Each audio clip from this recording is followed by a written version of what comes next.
Robinson Crusoé, chapitre 8.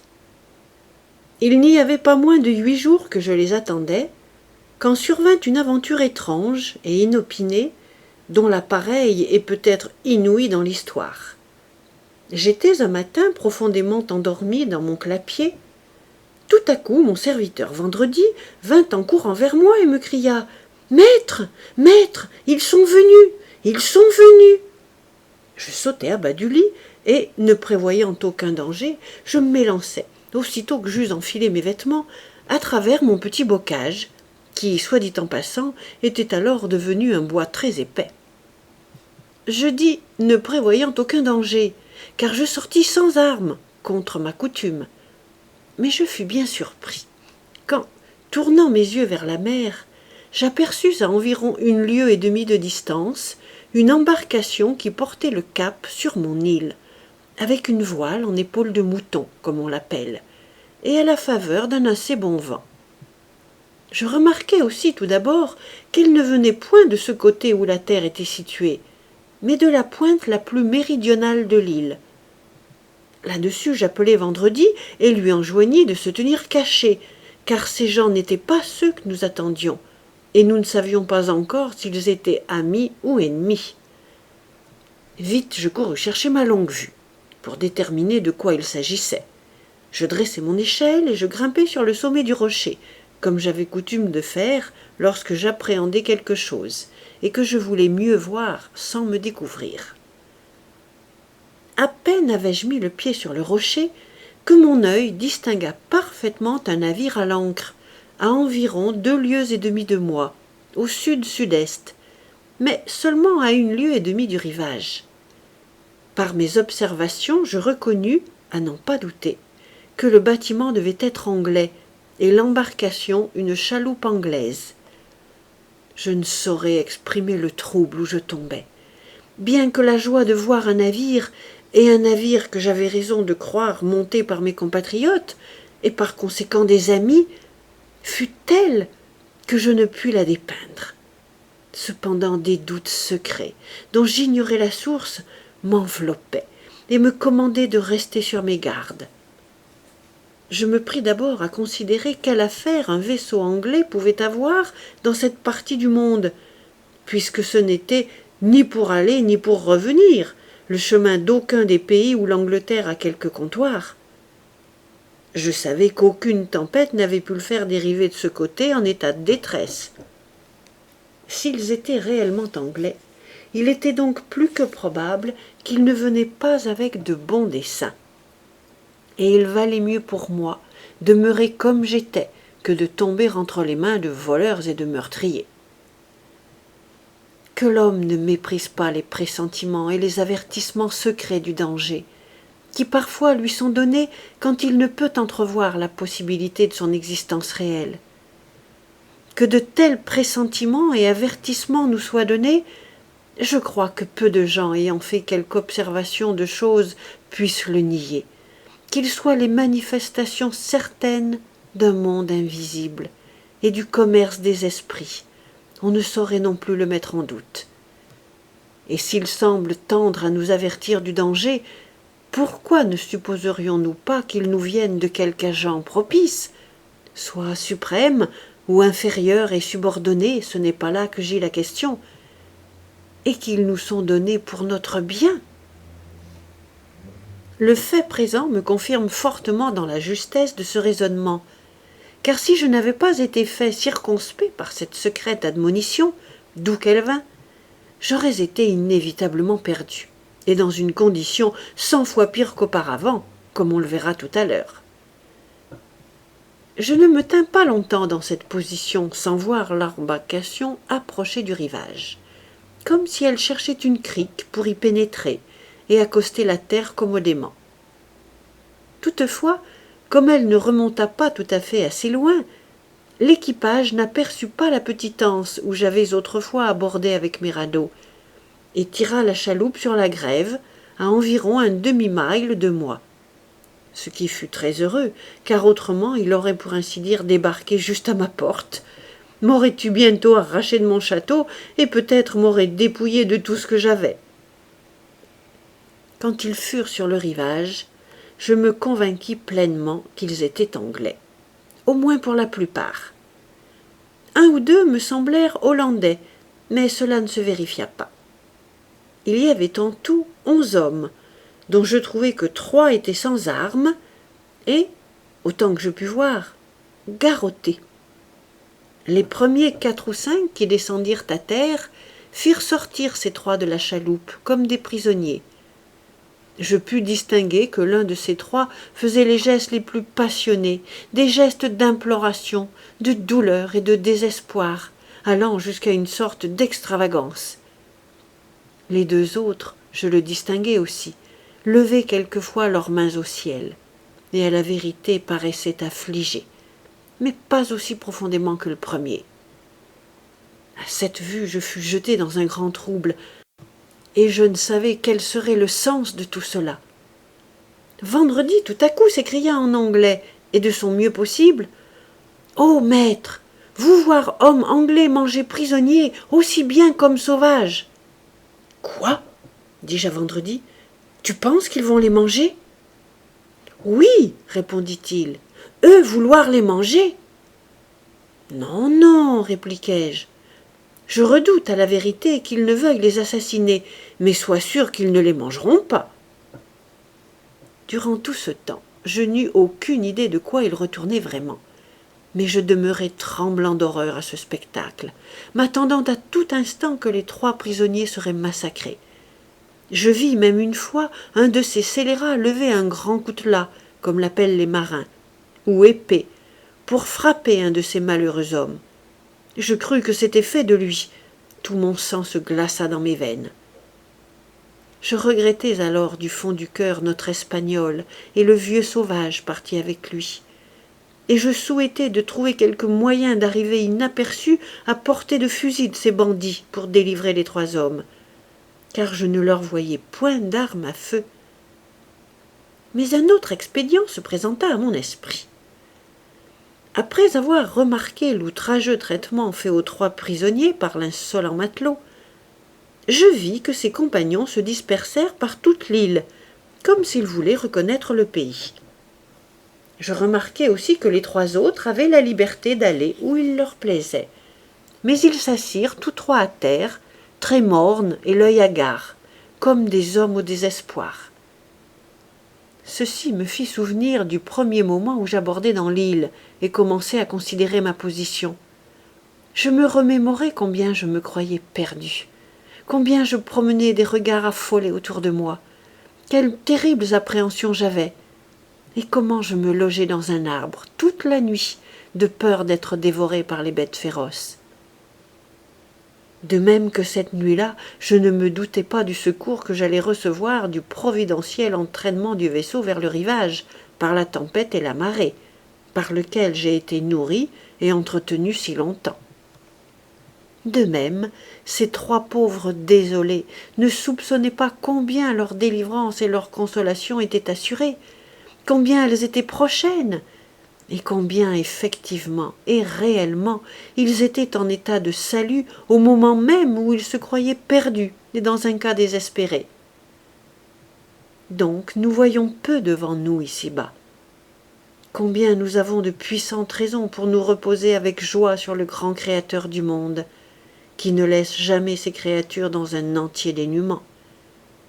Elles ont toujours, dans les pires circonstances, quelque motif de lui rendre grâce, et sont quelquefois plus près de leur délivrance qu'elles ne l'imaginent. Souvent même, elles sont amenées à leur salut par les moyens qui leur semblaient devoir les conduire à leur ruine. C'était justement au plus haut de la marée montante que ces gens étaient venus à terre. Et, tantôt pourparlant avec leurs prisonniers, et tantôt rôdant pour voir dans quelle espèce de lieu ils avaient mis le pied, ils s'étaient amusés négligemment jusqu'à ce que la marée fût passée, et que l'eau se fût retirée considérablement, laissant leur chaloupe échouer. Ils l'avaient confiée à 2 hommes, qui, comme je m'en aperçus plus tard, ayant bu un peu trop d'eau-de-vie, s'étaient endormis. Cependant l'un d'eux, se réveillant plus tôt que l'autre, et trouvant la chaloupe trop ensablée pour la dégager tout seul, se mit à crier après ses camarades, qui errait aux environs. Aussitôt ils accoururent, mais tous leurs efforts pour la mettre à flot furent inutiles. Elle était trop pesante, et le rivage de ce côté était une grève molle et vaseuse, presque comme un sable mouvant. Voyant cela, en vrais marins, ce sont peut-être les moins prévoyants de tous les hommes. Ils passèrent outre et se remirent à déambuler alentour. Puis j'entendis l'un d'eux crier à un autre, en l'engageant à s'éloigner de la chaloupe. « Hé, Jack, peux-tu pas la laisser tranquille? À la prochaine marée, elle flottera. » Ces mots me confirmèrent pleinement dans ma forte présomption qu'ils étaient mes compatriotes. Pendant tout ce temps, je me tins à couvert. Je n'osais pas une seule fois sortir de mon château pour aller plus loin qu'à mon lieu d'observation, sur le sommet du rocher. Et très joyeux, j'étais en songeant combien ma demeure était fortifiée. Je savais que la chaloupe ne pourrait être à flot avant 10 heures, et qu'alors, faisant sombre, je serais plus à même d'observer leurs mouvements et d'écouter leurs propos s'ils en tenaient. Dans ces entrefaites, je me préparais pour le combat, comme autrefois, bien qu'avec plus de précaution, sachant que j'avais affaire avec une toute autre espèce d'ennemi que par le passé. J'ordonnai pareillement à Vendredi, dont j'avais fait un excellent tireur, de se munir d'armes. Je pris moi-même 2 fusils de chasse et je lui donnai 3 mousquets. Ma figure était vraiment farouche. J'avais ma formidable casaque de peau de chèvre avec le grand bonnet que j'ai mentionné, un sabre nu, 2 pistolets à ma ceinture et un fusil sur chaque épaule. Mon dessein était, comme je le disais tout à l'heure, de ne faire aucune tentative avant qu'il fît nuit. Mais vers 2 heures environ, au plus chaud du jour, je m'aperçus qu'en rôdant, ils étaient tous allés dans les bois, sans doute pour s'y coucher et dormir. Les 3 pauvres infortunés, trop inquiets sur leur sort pour goûter le sommeil, étaient cependant étendus à l'ombre d'un grand arbre à environ un quart de mille de moi, et probablement hors de la vue des autres. Sur ce, je résolus de me découvrir à eux et d'apprendre quelque chose de leurs conditions. Immédiatement, je me mis en marche dans l'équipage que j'ai dit. Mon serviteur Vendredi à une bonne distance derrière moi, aussi formidablement armé que moi, mais ne faisant pas tout à fait une figure de fantôme aussi effroyable que la mienne. Je me glissai inaperçu aussi près qu'il me fut possible, et avant qu'aucun d'eux m'eût découvert, je leur criai en espagnol « Qui êtes-vous, messieurs ?» Ils se levèrent à ce bruit, mais ils furent 2 fois plus troublés quand ils me virent, moi et la figure rébarbative que je faisais. Ils restèrent muets et s'apprêtaient à s'enfuir quand je leur adressai la parole en anglais. « Messieurs, dis-je, ne soyez point surpris de ma venue.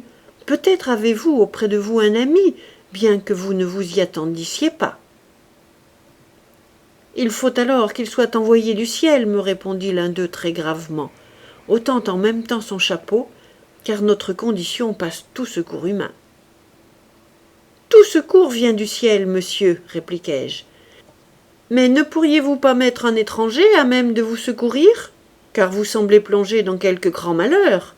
Je vous ai vu débarquer, et lorsque vous paraissiez faire une supplication à ces brutaux qui sont venus avec vous, j'ai vu l'un d'eux lever son sabre pour vous tuer. » Le pauvre homme, tremblant, la figure baignée de larmes, et dans l'ébahissement s'écria « Parlais-je à un dieu ou à un homme? En vérité, êtes-vous un homme ou un ange ?»« Soyez sans crainte, monsieur, répondis-je. Si Dieu avait envoyé un ange pour vous secourir, il serait venu mieux vêtu et armé de toute autre façon que je ne suis. Je vous en prie, mettez de côté vos craintes. Je suis un homme, un Anglais, prêt à vous secourir. Vous le voyez, j'ai seulement un serviteur, mais nous avons des armes et des munitions. Dites franchement, pouvons-nous vous servir? Quelle est votre infortune? » « Notre infortune, monsieur, serait trop longue à raconter, tandis que nos assassins sont si proches. Mais bref, monsieur, je suis capitaine de ce vaisseau. Mon équipage s'est mutiné contre moi. J'ai obtenu à grande peine qu'ils ne me tueraient pas, et enfin d'être déposé au rivage, dans ce lieu désert, ainsi que ces deux hommes. L'un est mon second et l'autre un passager. Ici, nous nous attendions à périr, croyant la place inhabitée, et nous ne savons que penser de cela. « Où sont, lui dis-je, ces cruels, vos ennemis? Savez-vous où ils sont allés ?»« Ils sont là, monsieur, répondit-il, montrant du doigt un fourré d'arbres. Mon cœur tremble de crainte qu'il ne vous ait vu et qu'il ne vous ait entendu parler. Si cela était, à coup sûr, ils nous massacreraient tous. »« Ont-ils des armes à feu ?» lui demandai-je. « 2 mousquets seulement, et un qu'ils ont laissé dans la chaloupe, » répondit-il. « Fort bien, dis-je, je me charge du reste. Je vois qu'ils sont tous endormis, c'est chose facile que de les tuer tous. Mais ne vaudrait-il pas mieux les faire prisonniers ?»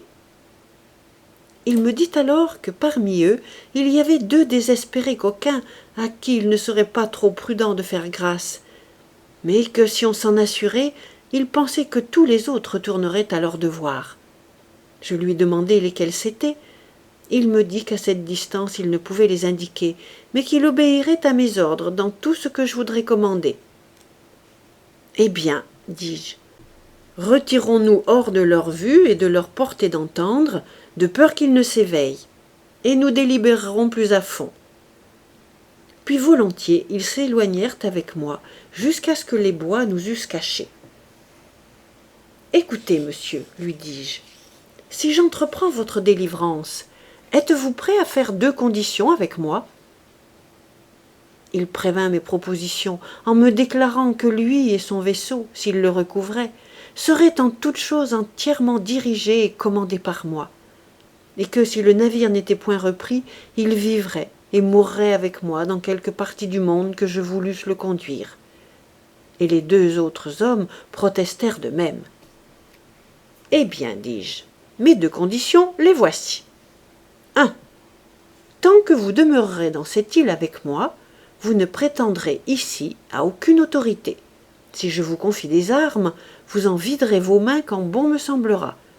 Vous ne ferez aucun préjudice, ni à moi, ni aux miens sur cette terre, et vous serez soumis à mes ordres. 2. Si le navire est, ou peut être recouvré, vous me transporterez gratuitement, moi et mon serviteur, en Angleterre. » Il me donna toutes les assurances que l'imagination et la bonne foi humaine puissent inventer, qu'il se soumettrait à ces demandes extrêmement raisonnables, et qu'en outre, comme il me devrait la vie, il le reconnaîtrait en toute occasion aussi longtemps qu'il vivrait. « Eh bien, dis-je alors, voici 3 mousquets pour vous, avec de la poudre et des balles. Dites-moi maintenant ce que vous pensez convenable de faire. » Il me témoigna toute la gratitude dont il était capable, mais il me demanda à se laisser entièrement guider par moi. Je lui dis que je croyais l'affaire très chanceuse, que le meilleur parti, selon moi, était de faire feu sur eux tout d'un coup pendant qu'ils étaient couchés, que si quelqu'un échappant à notre première décharge voulait se rendre, nous pourrions le sauver, et qu'ainsi nous laisserions à la providence de Dieu la direction de nos coups. Il me répliqua, avec beaucoup de modération, qu'il lui fâchait de les tuer s'il pouvait faire autrement, mais que pour ces 2 incorrigibles vauriens qui avaient été les auteurs de toute la mutinerie dans le bâtiment, s'ils échappaient, nous serions perdus, car ils iraient à bord et ramèneraient tout l'équipage pour nous tuer. Cela étant, dis-je, la nécessité confirme mon avis, c'est le seul moyen de sauver notre vie. Cependant, lui voyant toujours de l'aversion pour répandre le sang, je lui dis de s'avancer avec ses compagnons et d'agir comme il le jugerait convenable. Au milieu de cet entretien, nous en entendîmes quelques-uns se réveiller, et bientôt après nous en vîmes 2 sur pied. Je demandai au capitaine s'ils étaient les chefs de la mutinerie. Il me répondit que non. « Eh bien, laissez-les se retirer. La Providence semble les avoir éveillés à dessein de leur sauver la vie. Maintenant, si les autres vous échappent, c'est votre faute. » Animé par ces paroles, il prit à la main le mousquet que je lui avais donné, un pistolet à sa ceinture, et s'avança avec ses 2 compagnons, armés également chacun d'un fusil. Marchant devant, ces deux hommes firent quelque bruit. Un des matelots, qui s'était éveillé, se retourna, et les voyant venir, il se mit à appeler les autres. Mais il était trop tard, car au moment où il cria, ils firent feu. J'entends les deux hommes, le capitaine réservant prudemment son coup. Ils avaient si bien visé les meneurs, qu'ils connaissaient, que l'un d'eux fut tué sur la place, et l'autre grièvement blessé. N'étant point frappé à mort, il se dressa sur ses pieds, et appela vivement à son aide. Mais le capitaine le joignit et lui dit qu'il était trop tard pour crier au secours, qu'il ferait mieux de demander à Dieu le pardon de son infamie. Et à ces mots, il lui asséna un coup de crosse qui lui coupa la parole à jamais. De cette troupe, il en restait encore 3, dont l'un était légèrement blessé. J'arrivai à ce moment, et quand ils virent leur danger, et qu'il serait inutile de faire de la résistance, ils implorèrent miséricorde. Le capitaine leur dit « Je vous accorderai la vie, si vous voulez me donner quelque assurance que vous prendrez en horreur la trahison dont vous vous êtes rendu coupable, et jurez de m'aider fidèlement à recouvrer le navire et à le ramener à la Jamaïque, d'où il vient. » Ils lui firent toutes les protestations de sincérité qu'on pouvait désirer. Et, comme il inclinait à les croire et à leur laisser la vie sauve, je n'allai point à l'encontre. Je l'obligeai seulement à les garder pieds et mains liés tant qu'ils seraient dans l'île.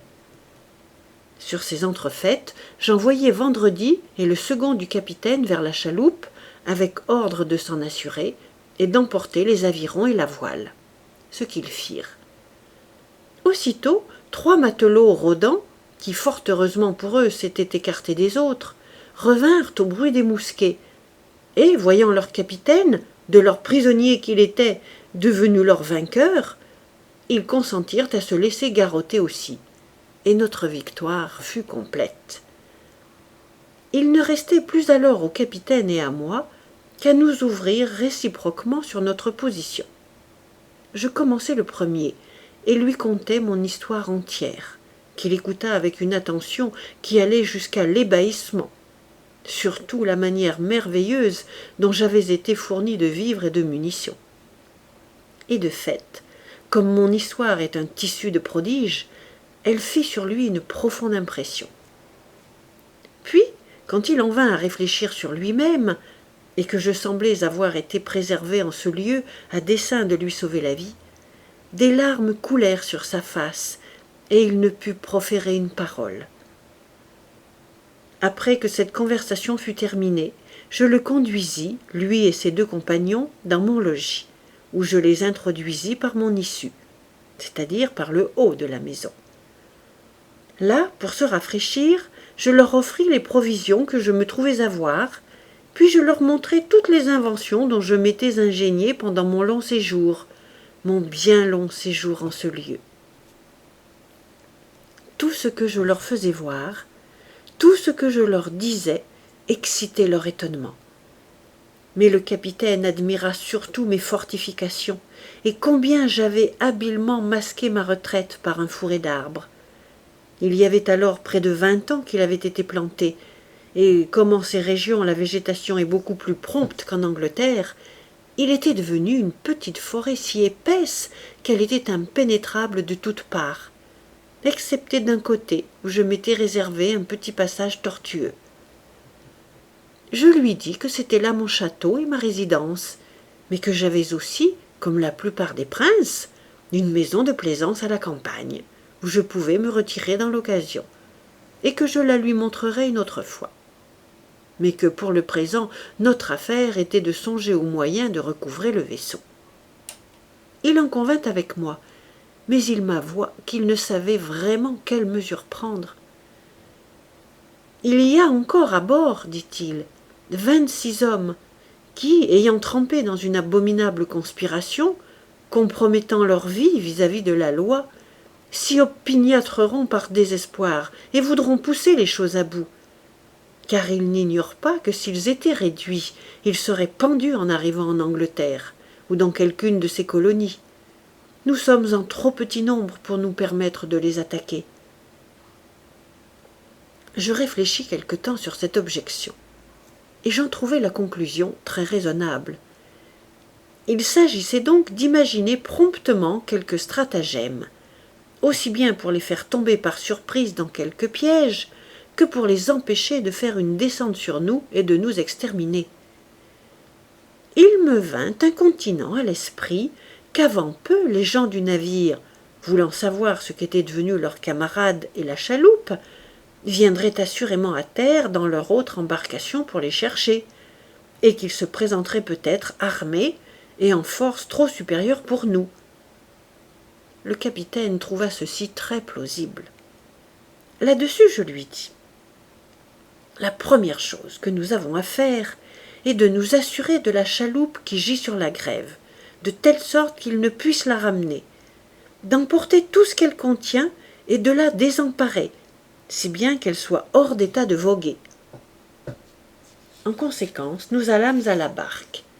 Nous prîmes les armes qui étaient restées à bord et aussi tout ce que nous y trouvâmes, c'est-à-dire une bouteille d'eau-de-vie et une autre de rhum, quelques biscuits, une corne à poudre et un gros morceau de sucre dans une pièce de toile. Et il y en avait bien 5 ou 6 livres. Tout ceci fut le bienvenu pour moi, surtout l'eau-de-vie et le sucre, dont je n'avais pas goûté depuis tant d'années. Quand nous eûmes porté toutes ces choses à terre, les rames, le mât, la voile et le gouvernail avaient été enlevés auparavant, comme je l'ai dit. Nous fîmes un grand trou au fond de la chaloupe, afin que s'ils venaient en assez grand nombre pour nous vaincre, ils ne pussent toutefois la ramener. À dire vrai, je ne me figurais guère que nous fussions capables de recouvrer le navire, mais j'avais mon but. Dans le cas où ils repartiraient sans la chaloupe, je ne doutais pas que je ne pusse la mettre en état de nous transporter aux îles sous le vent, et recueillir en chemin nos amis les Espagnols, car ils étaient toujours présents à ma pensée. Ayant à l'aide de nos forces réunies tiré la chaloupe si avant sur la grève que la marée haute ne put l'entraîner, ayant fait en outre un trou dans le fond, trop grand pour être promptement rebouché, nous nous étions assis pour songer à ce que nous avions à faire. Et, tandis que nous concertions nos plans, nous entendîmes tirer un coup de canon, puis nous vîmes le navire faire avec son pavillon comme un signal pour rappeler la chaloupe à bord. Mais la chaloupe ne bougea pas, et il se remit de plus belle à tirer et à lui adresser des signaux. À la fin, quand il s'aperçut que ces signaux et ces coups de canon n'aboutissaient à rien, et que la chaloupe ne se montrait pas, nous le vîmes, à l'aide de ma longue-vue, mettre à la mer une autre embarcation qui rama vers le rivage. Et tandis qu'elle s'approchait, nous reconnûmes qu'elle n'était pas montée par moins de 10 hommes munis d'armes à feu. Comme le navire mouillait à peu près à 2 lieues du rivage, nous eûmes tout le loisir, durant le trajet, d'examiner l'embarcation, ses hommes d'équipage et même leurs figures, parce que, la marée les ayant fait dériver un peu à l'est de l'autre chaloupe, ils longèrent le rivage pour venir à la même place où elle avait abordé et où elle était gisante. De cette façon, dis-je, nous eûmes tout le loisir de les examiner. Le capitaine connaissait la physionomie et le caractère de tous les hommes qui se trouvaient dans l'embarcation. Il m'assura qu'il y avait parmi eux 3 honnêtes garçons, qui, dominés et effrayés, avaient été assurément entraînés dans le complot par les autres. Mais quant au maître d'équipage, qui semblait être le principal officier, et quant à tout le reste, ils étaient les plus dangereux du bâtiment, et devaient sans aucun doute agir en désespérés dans leur nouvelle entreprise. Enfin, ils redoutaient terriblement qu'ils ne fussent trop forts pour nous. Je me pris à sourire, et lui dis que des gens dans notre position étaient au-dessus de la crainte, que, puisqu'à peu près toutes les conditions possibles étaient meilleures que celles où nous semblions être, nous devions accueillir toute conséquence résultante, soit vie ou mort, comme un affranchissement. Je lui demandai ce qu'il pensait des circonstances de ma vie, et si ma délivrance n'était pas chose digne d'être tentée. « Et qu'est devenu, monsieur, continuai-je, votre créance que j'avais été conservée ici à dessein de vous sauver la vie, créance qui vous avait exalté il y a peu de temps. Pour ma part, je ne vois qu'une chose malencontreuse dans toute cette affaire. « Et quelle est-elle » dit-il. « C'est, répondis-je, qu'il y a parmi ces gens, comme vous l'avez dit, 3 ou 4 honnêtes garçons qu'il faudrait épargner. S'ils avaient été tous le rebut de l'équipage, j'aurais cru que la providence de Dieu les avait séparés pour les livrer entre nos mains. Car faites fond là-dessus. Tout homme qui mettra le pied sur le rivage sera nôtre, et vivra ou mourra, suivant qu'il agira envers nous. » Ces paroles, prononcées d'une voix ferme et d'un air enjoué, lui redonnèrent du courage, et nous nous mîmes vigoureusement à notre besogne. Dès la première apparence d'une embarcation venant du navire, nous avions songé à écarter nos prisonniers, et, au fait, nous nous en étions parfaitement assurés. Il y en avait 2 dont le capitaine était moins sûr que des autres. Je les fis conduire par Vendredi, et un des 3 hommes les livrai à ma caverne, où ils étaient assez éloignés et hors de toute possibilité d'être entendus ou découverts, ou de trouver leur chemin pour sortir des bois s'ils parvenaient à se débarrasser eux-mêmes. Là, ils les laissèrent garrotter, mais ils leur donnèrent quelques provisions et leur promirent que s'ils y demeuraient tranquillement, on leur rendrait leur liberté dans un jour ou 2. Mais que, s'ils tentaient de s'échapper, ils seraient mis à mort sans miséricorde. Ils protestèrent sincèrement qu'ils supporteraient leur emprisonnement avec patience, et parurent très reconnaissants de ce qu'on les traitait si bien, qu'ils avaient des provisions et de la lumière. Car Vendredi leur avait donné pour leur bien-être quelques-unes de ces chandelles que nous faisions nous-mêmes, et ils ignoraient qu'ils se tenaient en sentinelle à l'entrée de la caverne.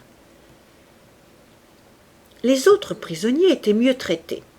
2 d'entre eux, à la vérité, avaient les bras liés, parce que le capitaine n'osait pas trop s'y fier.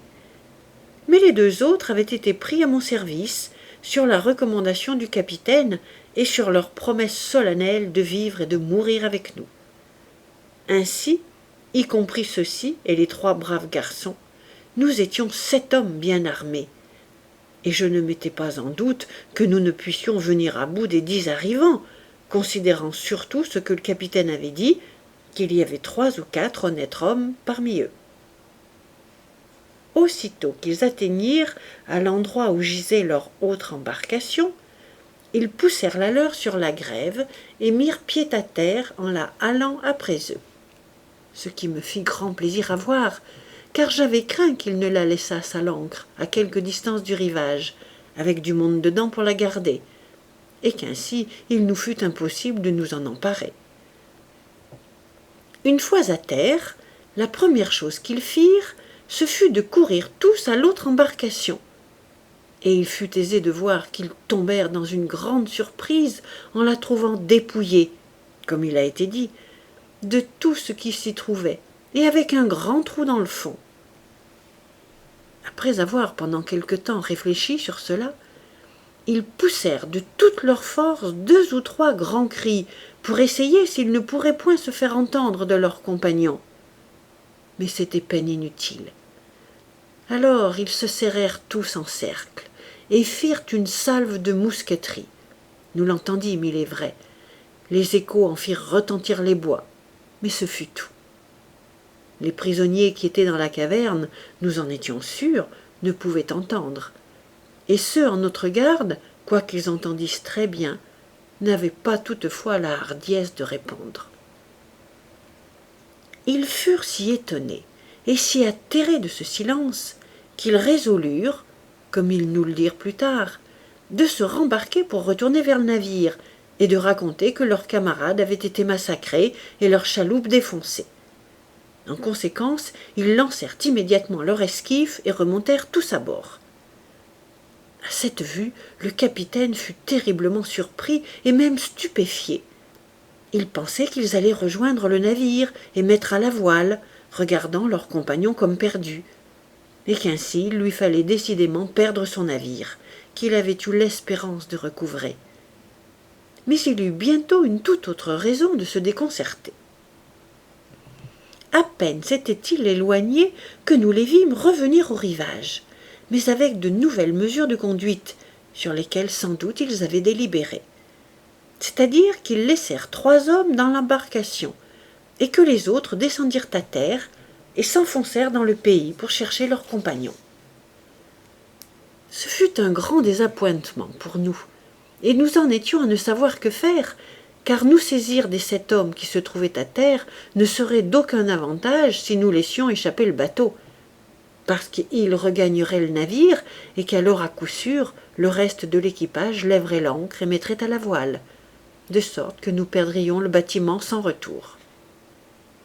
Cependant il n'y avait d'autre remède que d'attendre et de voir ce qu'offrirait l'issue des choses. Après que les 7 hommes furent descendus à terre, les 3 hommes restés dans l'esquif remontèrent à une bonne distance du rivage et mirent à l'ancre pour les attendre. Ainsi il nous était impossible de parvenir jusqu'à eux. Ceux qui avaient mis pied à terre se tenaient serrés tous ensemble et marchaient vers le sommet de la petite éminence au-dessous de laquelle était située mon habitation, et nous les pouvions voir parfaitement sans en être aperçus. Nous aurions été enchantés qu'ils vinssent plus près de nous, afin de faire feu dessus, ou bien qu'ils s'éloignassent davantage pour que nous puissions nous-mêmes nous débusquer. Quand ils furent parvenus sur le versant de la colline, d'où ils pouvaient voir au loin sur les vallées et les bois qui s'étendaient au nord-est, dans la partie la plus basse de l'île, ils se mirent à appeler et à crier jusqu'à n'en pouvoir plus. Là, n'osant pas sans doute s'aventurer loin du rivage, ni s'éloigner l'un de l'autre, ils s'assirent tous ensemble sous un arbre pour délibérer. S'ils avaient trouvé bon de s'y endormir, comme avait fait la première bande, c'eût été notre affaire. Mais ils étaient trop remplis de l'appréhension du danger pour s'abandonner au sommeil, bien qu'assurément ils ne pussent se rendre compte de l'espèce de péril qu'ils avaient à craindre. Le capitaine fit une ouverture fort sage au sujet de leur délibération. « Ils vont peut-être, disait-il, faire une nouvelle salve générale pour tâcher de se faire entendre de leurs compagnons. Fondons tous sur eux juste au moment où leurs mousquets seront déchargés. À coup sûr, ils demanderont quartier et nous nous en rendrons maîtres sans effusion de sang. » J'approuvais cette proposition, pourvu qu'elle fût exécutée lorsque nous serions assez près d'eux pour les assaillir avant qu'ils eussent pu recharger leurs armes. Mais le cas prévu n'advint pas, et nous demeurâmes encore longtemps fort irrésolus sur le parti à prendre. Enfin je dis à mon monde que mon opinion était qu'il n'y avait rien à faire avant la nuit, qu'alors, s'ils n'étaient pas retournés à leur embarcation, nous pourrions peut-être trouver moyen de nous jeter entre eux et le rivage, et quelque stratagème pour attirer à terre ceux restés dans l'esquif. Nous avions attendu fort longtemps, quoique très impatients de les voir s'éloigner et fort mal à l'aise, quand, après d'interminables consultations, nous les vîmes tous se lever et descendre vers la mer. Il paraît que de si terribles appréhensions du danger de cette place pesaient sur eux, qu'ils avaient résolu de regagner le navire pour annoncer à bord la perte de leurs compagnons et poursuivre leur voyage projeté. Sitôt que je les aperçus se diriger vers le rivage, j'imaginai, et cela était réellement, qu'ils renonçaient à leurs recherches et se décidaient à s'en retourner. À cette seule appréhension, le capitaine, à qui j'avais communiqué cette pensée, fut près de tomber en défaillance. Mais sur-le-champ, pour les faire revenir sur leurs pas, je m'avisai d'un stratagème qui répondit complètement à mon but. J'ordonnai à Vendredi et au second du capitaine d'aller de l'autre côté de la crique à l'ouest, vers l'endroit où étaient parvenus les sauvages lorsque je sauvai Vendredi. Sitôt qu'ils seraient arrivés à une petite butte, distante d'un demi-mille environ, je leur recommandai de crier aussi fort qu'ils pourraient et d'attendre jusqu'à ce que les matelots les eussent entendus. Puis, dès que les matelots leur auraient répondu, de rebrousser chemin, et alors, se tenant hors de vue, répondant toujours quand les autres appelleraient, de prendre un détour pour les attirer au milieu des bois, aussi avant dans l'île que possible, puis enfin de revenir vers moi par certaines routes que je leur indiquais. Ils étaient justement sur le point d'entrer dans la chaloupe, quand Vendredi et le second se mirent à crier. Ils les entendirent aussitôt, et leur répondirent tout en courant le long du rivage à l'ouest, du côté de la voix qu'ils avaient entendue. Mais tout à coup ils furent arrêtés par la crique, les eaux étaient hautes, ils ne pouvaient traverser, et firent venir la chaloupe pour les passer sur l'autre bord, comme je l'avais prévu. Quand ils eurent traversé, je remarquai que la chaloupe ayant été conduite assez avant dans la crique, et pour ainsi dire dans un port, ils prirent avec eux un des 3 hommes qui la montaient, et n'en laissèrent seulement que 2, après l'avoir amarré au tronc d'un petit arbre sur le rivage. C'était là ce que je souhaitais. Laissant Vendredi et le second du capitaine à leur besogne, j'emmenai sur le champ les autres avec moi, et me rendant en tapinois au-delà de la crique, nous surprîmes les 2 matelots avant qu'ils fussent sur leur garde, l'un couché sur le rivage, l'autre dans la chaloupe. Celui qui se trouvait à terre flottait entre le sommeil et le réveil, et, comme il allait se lever, le capitaine, qui était le plus avancé, courut sur lui, l'assomma, et cria à l'autre, qui était dans l'esquif, « Rends-toi, ou tu es mort !» Il ne fallait pas beaucoup d'arguments pour soumettre un seul homme, qui voyait 5 hommes contre lui, et son camarade étendu mort. D'ailleurs, c'était, à ce qu'il paraît, un des 3 matelots qui avait pris moins de part à la mutinerie que le reste de l'équipage. Aussi, non seulement il se décida facilement à se rendre, mais dans la suite, il se joignit sincèrement à nous. Dans ces entrefaites, Vendredi et le second du capitaine gouvernèrent si bien leur affaire avec les autres mutins, qu'en criant et répondant, ils les entraînèrent d'une colline à une autre, et d'un bois à un autre, jusqu'à ce qu'ils les eussent horriblement fatigués. Et ils ne les laissèrent que lorsqu'ils furent certains qu'ils ne pourraient regagner la chaloupe avant la nuit. Ils étaient eux-mêmes harassés quand ils revinrent auprès de nous. Il ne nous restait alors rien d'autre à faire qu'à les épier dans l'obscurité pour fondre sur eux et en avoir bon marché. Ce ne fut que plusieurs heures après le retour de Vendredi qu'ils arrivèrent à leur chaloupe. Mais longtemps auparavant, nous pûmes entendre les plus avancés crier aux traîneurs de se hâter, et ceux-ci répondre et se plaindre qu'ils étaient las et éclopés et ne pouvaient marcher plus vite. Fort heureuse nouvelle pour nous. Enfin ils atteignirent la chaloupe. Il serait impossible de décrire quelle fut leur stupéfaction quand ils virent qu'elle était ensablée dans la crique, que la marée s'était retirée et que leurs 2 compagnons avaient disparu. Nous les entendions s'appeler l'un l'autre de la façon la plus lamentable et se dire entre eux qu'ils étaient dans une île enchantée, que si elle était habitée par des hommes, ils seraient tous massacrés, que si elle l'était par des démons ou des esprits, ils seraient tous enlevés et dévorés. Ils se mirent à crier de nouveau et appelèrent un grand nombre de fois leurs 2 camarades par leur nom. Mais point de réponse. Un moment après, nous pouvions les voir, à la faveur du peu de jour qui restait, courir çà et là en se tordant les mains comme des hommes au désespoir.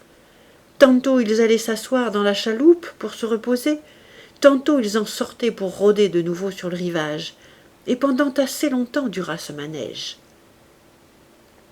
Mes gens auraient bien désiré que je leur permisse de tomber brusquement sur eux dans l'obscurité, mais je ne voulais les assaillir qu'avec avantage, afin de les épargner et d'en tuer le moins que je pourrais. Je voulais surtout n'exposer aucun de mes hommes à la mort, car je savais l'ennemi bien armé. Je résolus donc d'attendre pour voir s'ils ne se sépareraient point, et, à dessein de m'assurer d'eux, je fis avancer mon embuscade, et j'ordonnai à Vendredi et au capitaine de se glisser à 4 pattes, aussi à plat ventre qu'il leur serait possible, pour ne pas être découverts, et de s'approcher d'eux le plus qu'ils pourraient avant de faire feu. Il n'y avait pas longtemps qu'ils étaient dans cette posture, quand le maître d'équipage, qui avait été le principal meneur de la mutinerie, et qui se montrait alors le plus lâche et le plus abattu de tous, tourna ses pas de leur côté avec 2 autres de la bande. Le capitaine était tellement animé en sentant ce principal vaurien si bien en son pouvoir qu'il avait à peine la patience de le laisser assez approcher pour le frapper à coup sûr. Car jusque-là, il n'avait qu'entendu sa voix. Et dès qu'ils furent à sa portée, se dressant subitement sur ses pieds, ainsi que vendredi, ils firent feu dessus. Le maître d'équipage fut tué sur le coup. Un autre fut atteint au corps et tomba près de lui. Mais il n'expira qu'1 ou 2 heures après. Le 3e prit la fuite. À cette détonation, je m'approchai immédiatement avec toute mon armée, qui était alors de 8 hommes, savoir moi, généralissime, Vendredi, mon lieutenant général, le capitaine et ses 2 compagnons, et les 3 prisonniers de guerre auxquels il avait confié des armes. Nous nous avançâmes sur eux dans l'obscurité, de sorte qu'on ne pouvait juger de notre nombre. J'ordonnai aux matelots qu'ils avaient laissés dans la chaloupe, et qui était alors un des nôtres, de les appeler par leur nom, afin d'essayer si je pourrais les amener à parlementer, et par là peut-être à des termes d'accommodement, ce qui nous réussit à souhait, car il était en effet naturel de croire que dans l'état où ils étaient alors, ils capituleraient très volontiers. Ce matelot se mit donc à crier de toute sa force à l'un d'entre eux. « Tom Smith ! Tom Smith !» Tom Smith répondit aussitôt. « Est-ce toi, Robinson ?» car il paraît qu'il avait reconnu sa voix. « Oui, oui, reprit l'autre. Au nom de Dieu, Tom Smith, mettez bas les armes et rendez-vous, sans quoi vous êtes tous morts à l'instant. » « À qui faut-il nous rendre ?» répliqua Smith. « Où sont-ils ?»« Ils sont ici, dit Robinson. C'est notre capitaine avec 50 hommes qui vous pourchasse depuis 2 heures. Le maître d'équipage est tué. Will Fry blessé, et moi je suis prisonnier. Si vous ne vous rendez pas, vous êtes tous perdus. « Nous donnera-t-on quartier, dit Tom Smith, si nous nous rendons ? Je vais le demander, si vous promettez de vous rendre, répondit Robinson. Il s'adressa donc au capitaine, et le capitaine lui-même se mit alors à crier. « Toi, Smith, tu connais ma voix. Si vous déposez immédiatement les armes et vous soumettez, vous aurez tous la vie sauve, hormis Will Atkins. » Sur ce, Will Atkins s'écria. « Au nom de Dieu, capitaine, donnez-moi quartier. Qu'ai-je fait ? Ils sont tous aussi coupables que moi. » Ce qui, en fait, n'était pas vrai, car il paraît que ce Will Atkins avait été le premier à se saisir du capitaine au commencement de la révolte, et qu'il l'avait cruellement maltraité en lui liant les mains et en l'accablant d'injures. Quoi qu'il en fût, le capitaine le somma de se rendre à discrétion et de se confier à la miséricorde du gouverneur. C'est moi dont il entendait parler, car ils m'appelaient tous gouverneur. Bref, ils déposèrent tous les armes et demandèrent la vie.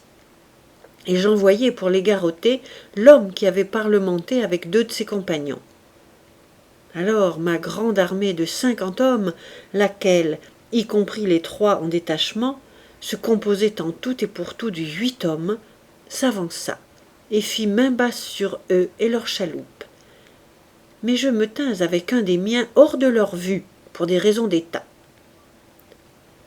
Notre premier soin fut de réparer la chaloupe et de songer à recouvrer le vaisseau. Quant au capitaine, il eut alors le loisir de pourparler avec ses prisonniers. Il leur reprocha l'infamie de leur procédé à son égard et l'atrocité de leur projet, qui assurément devait les conduire enfin à la misère et à l'opprobre, et peut-être à la potence. Ils parurent tous fort repentants et implorèrent la vie. Il leur répondit là-dessus qu'ils n'étaient pas ses prisonniers, mais ceux du gouverneur de l'île, qu'ils avaient cru le jeter sur le rivage d'une île stérile et déserte, mais qu'il avait plu à Dieu de les diriger vers une île habitée, dont le gouverneur était anglais, et pouvait les y faire pendre tous, si tel était son plaisir. Mais que, comme il leur avait donné quartier, il supposait qu'il les enverrait en Angleterre pour y être traités comme la justice le requérait.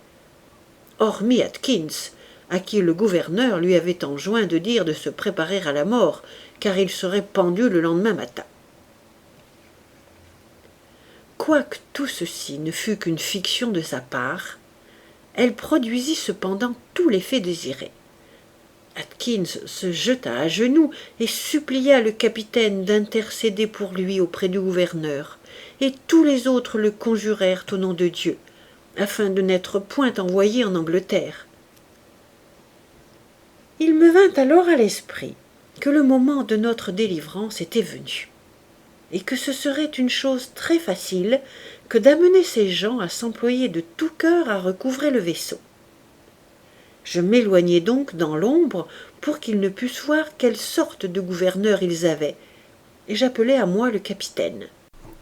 Quand j'appelais, comme si j'étais à une bonne distance, un de mes hommes reçut l'ordre de parler à son tour, et il dit au capitaine : « Capitaine, le commandant vous appelle. » Le capitaine répondit aussitôt : « Dites à son Excellence que je viens à l'instant. » Ceci les trompa encore parfaitement, et ils crurent tous que le gouverneur était près de là avec ses 50 hommes. Quand le capitaine vint à moi, je lui communiquai mon projet pour la prise du vaisseau. Il le trouva parfait, et résolut de le mettre à exécution le lendemain. Mais, pour l'exécuter avec plus d'artifice et en assurer le succès, je lui dis qu'il fallait que nous séparassions les prisonniers, et qu'il prit Atkins et 2 autres d'entre les plus mauvais pour les envoyer, bras liés, à la caverne où étaient déjà les autres. Ce soin fut remis à vendredi et aux 2 hommes qui avaient été débarqués avec le capitaine. Ils les emmenèrent à la caverne, comme à une prison. Et c'était un horrible lieu en vérité, surtout pour des hommes dans leur position. Je fis conduire les autres à ma tonnelle, comme je l'appelais, et dont j'ai donné une description complète. Comme elle était enclose et qu'ils avaient les bras liés, la place était assez sûre, attendu que de leur conduite dépendait leur sort. À ceci, dans la matinée, j'envoyai le capitaine pour entrer en pourparlers avec eux. En un mot, les éprouver et me dire s'ils pensaient qu'on pût ou non se fier à eux pour aller à bord et surprendre le navire. Il leur parla de l'outrage qu'ils lui avaient fait, de la condition dans laquelle ils étaient tombés, et leur dit que bien que le gouverneur leur eût donné quartier actuellement, ils seraient à coup sûr mis au gibet si on les envoyait en Angleterre. Mais que s'ils voulaient s'associer à une entreprise aussi loyale que celle de recouvrer le vaisseau, il aurait du gouverneur la promesse de leur grâce. On devine avec quelle hâte une semblable proposition fut acceptée par des hommes dans leur situation. Ils tombèrent aux genoux du capitaine et promirent avec les plus énergiques imprécations qu'ils lui seraient fidèles jusqu'à la dernière goutte de leur sang. Que, lui devant la vie, ils le suivraient en tout lieu, et qu'ils le regarderaient comme leur père tant qu'il vivrait. « Bien, reprit le capitaine, je m'en vais reporter au gouverneur ce que vous m'avez dit, et voir ce que je puis faire pour l'amener à donner son consentement. » Il vint donc me rendre compte de l'état d'esprit dans lequel il les avait trouvés, et m'affirma qu'il croyait vraiment qu'ils seraient fidèles. Néanmoins, pour plus de sûreté, je le priai de retourner vers eux, d'en choisir 5, et de leur dire, pour leur donner à penser qu'on n'avait pas besoin d'hommes, qu'ils n'en prenaient que 5 pour l'aider, et quant aux 2 autres, et aux 3 qui avaient été envoyés prisonniers au château, ma caverne, le gouverneur voulait les garder comme otages, pour répondre de la fidélité de ces 5, et que, s'ils se montraient perfides dans l'exécution, les 5 otages seraient tout vifs accrochés à un gibet sur le rivage. Ceci parut sévère, et les convainquit que c'était chose sérieuse que le gouverneur. Toutefois, il ne pouvait qu'accepter. Et ce fut alors autant l'affaire des prisonniers que celle du capitaine d'engager les 5 autres à faire leur devoir. Voici quel était l'état de nos forces pour l'expédition. 1. Le capitaine, son second et le passager. 2. Les 2 prisonniers de la première escouade, auxquels, sur les renseignements du capitaine, j'avais donné la liberté et confié des armes. 3. Les 2 autres, que j'avais tenus jusqu'alors garrottés dans ma tonnelle et que je venais de relâcher à la sollicitation du capitaine. 4. Les 5 élargis en dernier. Ils étaient donc 12 en tout, outre les 5 que nous tenions prisonniers dans la caverne comme otages. Je demandai au capitaine s'il voulait, avec ce monde, risquer l'abordage du navire. Quant à moi et mon serviteur Vendredi, je ne pensais pas qu'il fût convenable que nous nous éloignassions, ayant derrière nous 7 hommes captifs. C'était bien assez de besogne pour nous que de les garder à l'écart et de les fournir de vivres. Quant aux 5 de la caverne, je résolus de les tenir séquestrés. Mais Vendredi allait 2 fois par jour leur donner le nécessaire.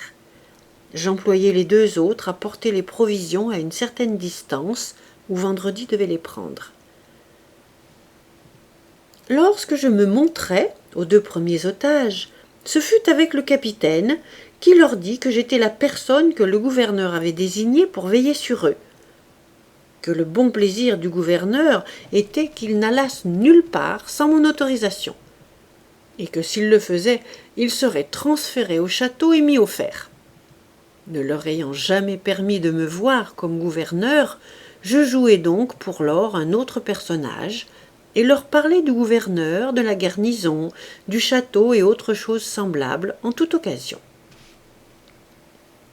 Le capitaine n'avait plus d'autre difficulté devant lui que de gréer les 2 chaloupes, de reboucher celles défoncées et de les équiper. Il fit son passager capitaine de l'une avec 4 hommes, et lui-même, son second et 5 matelots montèrent dans l'autre. Ils concertèrent très bien leur plan, car ils arrivèrent au navire vers le milieu de la nuit.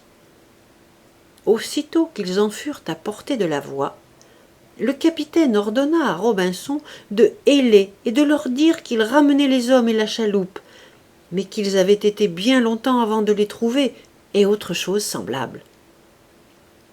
Il jasa avec eux jusqu'à ce qu'ils eussent accosté le vaisseau. Alors le capitaine et son second, avec leurs armes, se jetant les premiers à bord, assommèrent sur-le-champ, à coups de crosse de mousquet, le bosseman et le charpentier. Et, fidèlement secondés par leur monde, ils s'assuraient de tout ce qui était sur le pont et le gaillard d'arrière, et commençaient à fermer les écoutilles pour empêcher de monter ce qui était en bas, quand les gens de l'autre embarcation, abordant par les portes haubans de misaine, s'emparèrent du gaillard d'avant et de l'écoutillon qui descendait à la cuisine, où 3 hommes qui s'y trouvaient furent faits prisonniers. Ceci fait, tout étant en sûreté sur le pont, le capitaine ordonna à son second de forcer avec 3 hommes la chambre du conseil, où était posté le nouveau capitaine rebelle, qui, ayant eu quelque alerte, était monté et avait pris les armes avec 2 matelots et un mousse. Quand le second eut effondré la porte avec une pince, le nouveau capitaine et ses hommes firent hardiment feu sur eux. Une balle de mousquet atteignit le second et lui cassa le bras. 2 autres matelots furent aussi blessés, mais personne ne fut tué. Le second, appelant à son aide, se précipita cependant, tout blessé qu'il était, dans la chambre du conseil et déchargea son pistolet à travers la tête du nouveau capitaine. La balle entra par la bouche, ressortit derrière l'oreille et le fit taire à jamais. Là-dessus, le reste se rendit, et le navire fut réellement repris sans qu'aucun autre perdît la vie. Aussitôt que le bâtiment fut ainsi recouvré, le capitaine ordonna de tirer 7 coups de canon, signal dont il était convenu avec moi, pour me donner avis de son succès. Je vous laisse à penser si je fus aise de les entendre, ayant veillé tout exprès sur le rivage jusqu'à près de 2 heures du matin. Après avoir parfaitement entendu le signal, je me couchai, et comme cette journée avait été pour moi très fatigante, je dormis profondément, jusqu'à ce que je fus réveillé en sursaut par un coup de canon. Je me levai sur-le-champ, et j'entendis quelqu'un m'appeler « Gouverneur ! Gouverneur !» Je reconnus tout de suite la voix du capitaine, et je grimpai sur le haut du rocher où il était monté. Il me reçut dans ses bras, et me montrant du doigt le bâtiment, « Mon cher ami et libérateur, me dit-il, voilà votre navire, car il est tout à vous, ainsi que nous et tout ce qui lui appartient. » Je jetai les yeux sur le vaisseau. Il était mouillé à un peu plus d'un demi-magle du rivage, car ils avaient appareillé dès qu'ils en avaient été maîtres, et comme il faisait beau, ils étaient venus jeter l'ancre à l'embouchure de la petite crique. Puis, à la faveur de la marée haute, le capitaine avait amené la pinasse près de l'endroit où j'avais autrefois abordé avec mes radeaux, et il avait débarqué juste à ma porte. Je fus d'abord sur le point de m'évanouir de surprise, car je voyais positivement ma délivrance dans mes mains, toute chose facile, et un grand bâtiment prêt à me transporter où il me plairait d'aller. Pendant quelque temps, je fus incapable de répondre un seul mot. Mais comme le capitaine m'avait pris dans ses bras, je m'appuyai fortement sur lui, sans quoi je serais tombé par terre. Il s'aperçut de ma défaillance et, tirant vite une bouteille de sa poche, me fit boire un trait d'une liqueur cordiale qu'il avait apportée exprès pour moi. Après avoir bu, je m'assis à terre. Et quoique cela m'eût rappelé à moi-même, je fus encore longtemps sans pouvoir lui dire un mot. Cependant, le pauvre homme était dans un aussi grand ravissement que moi. Seulement il n'était pas comme moi sous le coup de la surprise. Il me disait 1000 bonnes et tendres choses pour me calmer et rappeler mes sens. Mais il y avait un tel gonflement de joie dans ma poitrine que mes esprits étaient plongés dans la confusion. Enfin, il débonda par des larmes, et peu après, je recouvrai la parole. Alors je l'étreignis à mon tour, je l'embrassai comme mon libérateur, et nous nous abandonnâmes à la joie. Je lui dis que je le regardais comme un homme envoyé par le ciel pour me délivrer, que toute cette affaire me semblait un enchaînement de prodiges, que de telles choses étaient pour nous un témoignage que la main cachée d'une providence gouverne l'univers, et une preuve évidente que l'œil d'une puissance infinie s'est pénétré dans les coins les plus reculés du monde et envoyé aide aux malheureux toutefois qu'il lui plaît. Je n'oubliais pas d'élever au ciel mon cœur reconnaissant, et quel cœur aurait pu se défendre de le bénir, celui qui non seulement avait d'une façon miraculeuse pourvu aux besoins d'un homme dans un semblable désert et dans un pareil abandon, mais de qui, il faut incessamment le reconnaître, toute délivrance procède. Quand nous eûmes jasé quelque temps, le capitaine me dit qu'il m'avait apporté tel petit rafraîchissement que pouvait fournir le bâtiment, et que les misérables qui en avaient été si longtemps maîtres n'avaient pas gaspillé. Sur ce, il appela les gens de la pinasse et leur ordonna d'apporter à terre les choses destinées au gouverneur. C'était réellement un présent, comme pour quelqu'un qui n'eût pas dû s'en aller avec eux, comme si j'eusse dû toujours demeurer dans l'île, et comme s'ils eussent dû partir sans moi.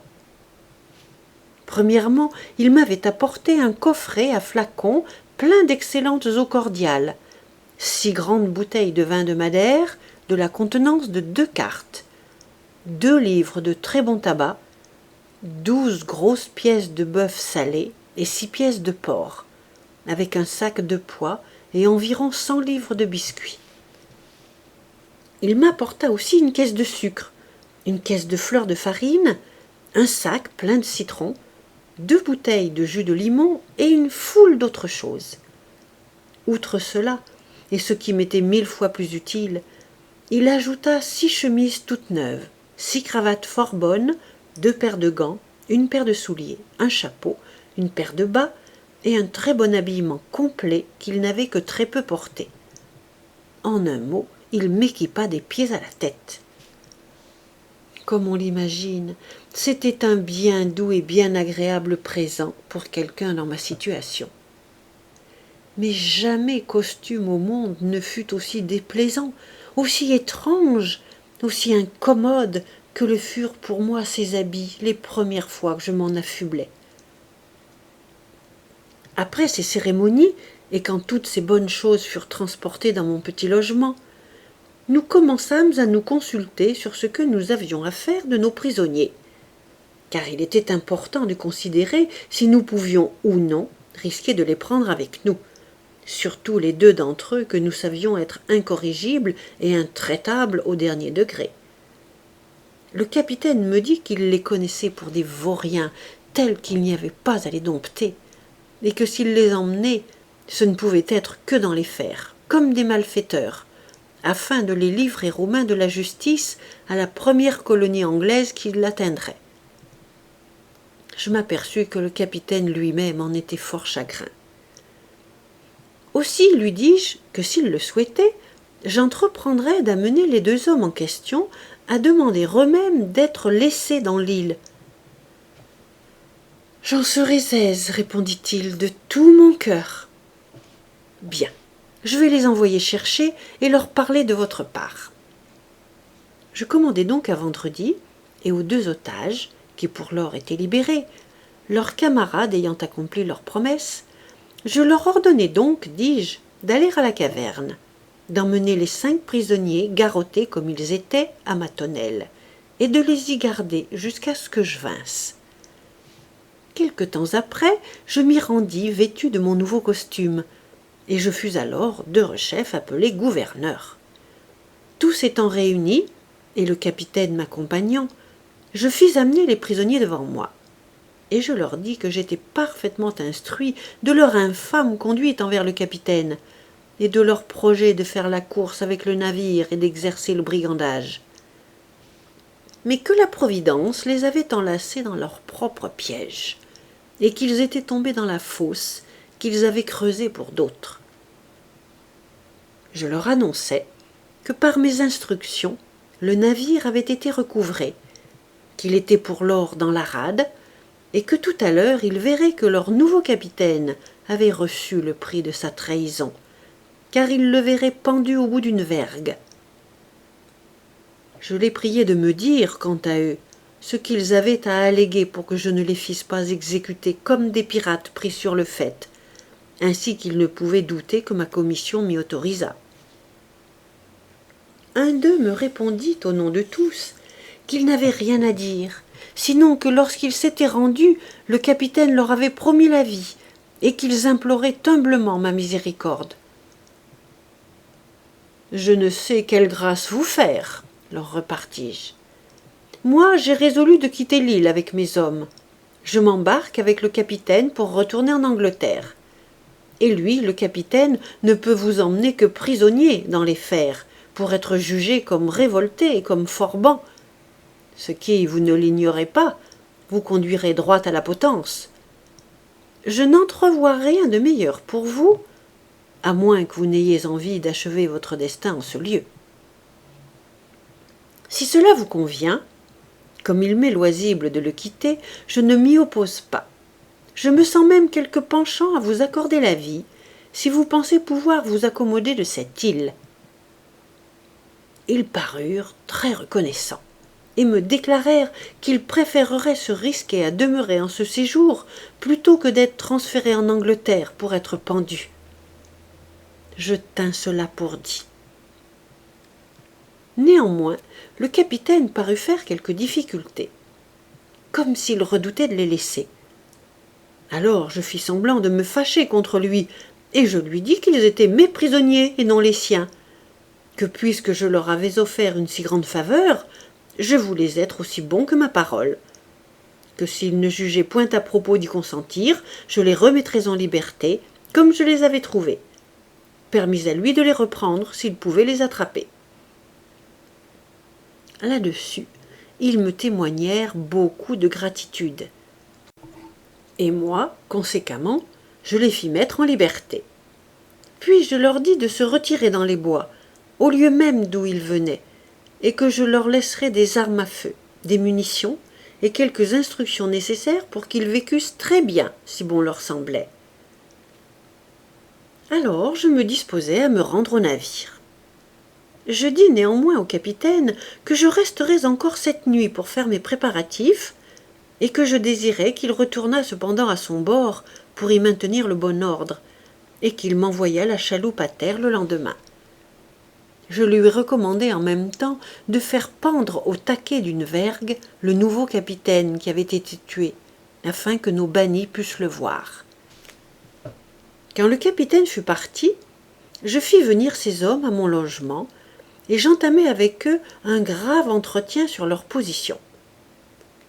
Je leur dis que selon moi ils avaient fait un bon choix, que si le capitaine les emmenait, ils seraient assurément pendus. Je leur montrai leur capitaine flottant au bout d'une vergue, et je leur déclarai qu'ils n'auraient rien de moins que cela à attendre. Quand ils eurent tous manifesté leur bonne disposition à rester, je leur dis que je voulais les initier à l'histoire de mon existence en cette île, et les mettre à même de rendre la leur agréable. Conséquemment, je leur fis tout l'historique du lieu et de ma venue en ce lieu. Je leur montrai mes fortifications, je leur indiquai la manière dont je faisais mon pain, plantais mon blé et préparais mes raisins. En un mot, je leur enseignai tout ce qui était nécessaire pour leur bien-être. Je leur contai l'histoire des 16 Espagnols qu'ils avaient à attendre, pour lesquels je laissais une lettre, et je leur fis promettre de fraterniser avec eux. Je leur laissai mes armes à feu, nommément 5 mousquets et 3 fusils de chasse, de plus 3 épées et environ un baril de poudre que j'avais de reste. Car après la première et la deuxième année, j'en usais peu et n'en gaspillais point. Je leur donnai une description de ma manière de gouverner mes chèvres, et des instructions pour les traire et les engraisser, et pour faire du beurre et du fromage. En un mot, je leur mis au jour chaque partie de ma propre histoire, et leur donnai l'assurance que j'obtiendrais du capitaine qu'il leur laissât 2 barils de poudre à canon en plus, et quelques semences de légumes que moi-même, leur dis-je, je me serais estimé fort heureux d'avoir.